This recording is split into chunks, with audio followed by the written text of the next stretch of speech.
Are we taking Ohtani for granted? He hasn't even gotten hot. I know that he's had a really nice start to the pitching side of things, but offensively, I don't even sense that. And I was reading that he's still not satisfied, but I saw some stuff yesterday in his swings that tell me we really, and I don't like using hyperbole. I think I'm going to try to, in the course of my media career, to be as tame as possible. But I really think we might be in the middle of one of, if not the greatest season in the history of baseball. And I say that because, first of all, most of the all-time great seasons have asterisks / question marks. And the other few were before integration was even a part of the game. And so the extreme ends of greatness were mitigated because integration was a part of the game. And he's playing against the very, very best in the world now. So to me, I think we have a chance to see one of the great seasons of all time. It feels like the Cy Young's really important to him. And, I mean, he's got, I don't know if you say unfair advantage. He created the unfair advantage that he gets to hit and pitch at a very high level. He's going to win another MVP this year, right? No, nothing's for sure. The starting pitcher for the Phillies, Sanchez, has had an excellent start. We typically don't give away the MVP to pitchers, but it's going to be 5 and 6 years if he wins it. It's going to be unanimous if he wins it. I really think we're talking about Tiger Woods in our lifetime, Michael Jordan in our lifetime. I think we're talking about one of the great athletes of the 21st century. And I don't know if it's because of the nature of baseball, in that you watch us every day and we don't wow you, and we ask you to kind of tune in on a daily basis and evaluate us at the end of 6 and 7 months. But at the very end of the season, Shohei is not only going to give you the goods, but he's also going to do it on both sides of the ball. And I don't think I don't know if we'll ever see this sort of greatness for a long. I don't know if we'll see it in our lifetime, unless Sam Altman and Elon step in and extend our lives a couple hundred years. So we'll see. I got you facing Ohtani once. Yeah. Funny enough, that ended my career, essentially, and it was the day he got his second Tommy John. So it was like it was a bad moment for the both of us. Wait, what happened? Well, after maybe the third or fourth inning, blew out his arm for his second Tommy John. He left one of the most impressive. I'll tell a quick Shohei Ohtani story. One of the most impressive things I've ever seen on a baseball field. He got taken out in the third or fourth inning because he needed a second Tommy John. Before he came out of the game, he went up to bat and hit a ball 117 miles an hour into the right field stands for a home run against a left-handed pitcher, and then left and had surgery. I mean, who is this alien? And then me, I ended up popping out against him, and so yeah. He's a big guy.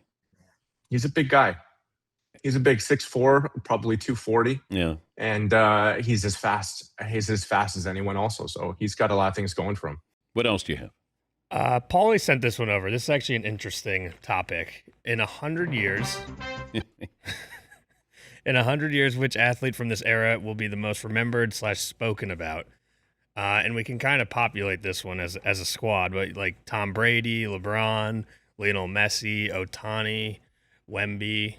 Any others? Yeah, Paul. So my thought was, we still bring up Babe Ruth regularly on a sports radio show 100 years after he was relevant. And, there's some other players like Jim Brown, or, there's not that many. Wilt Chamberlain makes our show. I'm curious, people from today who, because of their accomplishments or pending accomplishments, will be talked about 100 years from now on a sports radio show? Well, Shohei Ohtani will, in my opinion, because he threw 6 no-hit innings. He also hit another home run. His ERA is now 0.82. He's becoming, I'll be careful when I say this, a better pitcher than hitter. Now, he's been on a recent tear the last couple of weeks to raise his batting average, but I go back to what Dave Roberts said to us in spring training, that Ohtani is really focused on winning the Cy Young. if he were to win the Cy Young, and with all these MVP, and he'll win the MVP again, like we're seeing a historical run. We're seeing something that's never happened. And I don't know if we get imitators that, you'll have teams that'll say, hey, why don't we try to develop somebody like that? Because a lot of your pitchers were great hitters. They usually you pitched, and if you didn't pitch, you played shortstop and you batted third. But I think what we're seeing with Ohtani is something we've never seen before. Therefore, he's going to stand out. I mean, Messi is unbelievable. But is he Pele? Like, we still talk about Pele. Tom Brady, who knows what the quarterbacking position is going to be like in 100 years from now? Yes, Dylan. I feel like as the de facto soccer guy here, I have to say Messi and Ronaldo do have kind of that extra level of reach globally. Yeah, but they kind of cancel each other out. They're both unbelievable. Like Pele stood alone for a long time. But I think Ohtani, he was angry last night because his location wasn't great, but he had 6 no-hit innings and hit another home run. Yes, Paul. With Ohtani, does he get bonus points if it's really close for the Cy Young this year because he also has 600 at-bats? And you brought up this point to me this morning, and I didn't think about it, but if you're thinking about, hey, all I'm going to do is pitch, but then it's so much more than that, it's all I'm going to do is pitch, and then the other days I'm going to hit. And you factor that in, because pitchers, hey, I got to have 4 days rest. I got to have 5 days rest. Shohei Ohtani doesn't get that. Now you can say, well, okay, we're going to be a DH. Okay, you still have to get ready for a game. So maybe not physically, but mentally, you're getting ready for another game. Yes, Dylan. Yeah, I mean, the argument in the past is, against pitchers winning the MVP has always been, well, you play every 5 days. Batters play every single day. But I do think that Ohtani will have a tough time winning, unless it is by, just undisputed that he's the Cy Young. I think he'll have a tough time if he's basically just winning the MVP every season. I think they'll be hesitant to give him both unless it is just, you can't make an argument. All right, he's pitched 55 innings. His ERA is 0.82. Go back to the start of the season. Skeens had a bad outing against the Mets. His ERA was 64. Plus, he's hit 383 over the past 13 games. And you're right. The voters might say, well, you got the MVP. Let Skeens get the Cy Young again. Yeah, Paul. Most starting pitchers have 11 or 12 starts at this juncture of the season. Ohtani has 8. Yeah. So he's behind the curve a little bit, and that could be used against him. But I'm going to have to get the numbers here. And Big Day Ray had these, or we were talking about this, the amount of innings he's going to have to pitch. Because if I look at Chris Sale and Jacob deGrom, some of these guys who have won the Cy Young, I think Ohtani might have to pitch 170 innings. Even Tarek Skubal, I don't know what his numbers were, probably under 200. I mean, it is remarkable the amount of innings that pitchers don't pitch anymore. Yes, Dylan. Yeah, I mean, it's not apples to apples, but if you compare Ohtani winning MVP and Cy Young to the NFL with MVP and Offensive Player of the Year, where a lot of years you could argue whoever wins the MVP would also win the Offensive Player of the Year. I think they kind of bifurcate the two, where the MVP bifurcate. Easy. Wow. Whoa, vocab word. Okay. All right, Denver. Yeah, Paul. Harvard. Okay, here's a thing for Ohtani. Back in 2021, Corbin Burns, the starter for Milwaukee, he was 11-5, only 28 starts, only 167 innings, and he won the Cy Young. Yeah, see, there's your opening. I mean, who would have thought get to 150 innings, 160 innings, you can win the Cy Young? But that's where we are now. I think Chris Sale had 174 one year. But Ohtani, 6 no-hit innings and wasn't pleased with his control. Chris, I remember you were telling me that Shohei Ohtani should stop pitching. Oh, he sure did. How's that been working out for you? Look, here's the thing. Okay. Here's the thing. We're here for you. You have a same age child as me. Yes. So you've probably seen Moana a few times. Mm-hmm. What can I say except You're welcome. Welcome. Oh, boy. You're welcome. Sicko. I should have. You're welcome. known. I clearly overreaction Monday. This is probably on a Tuesday.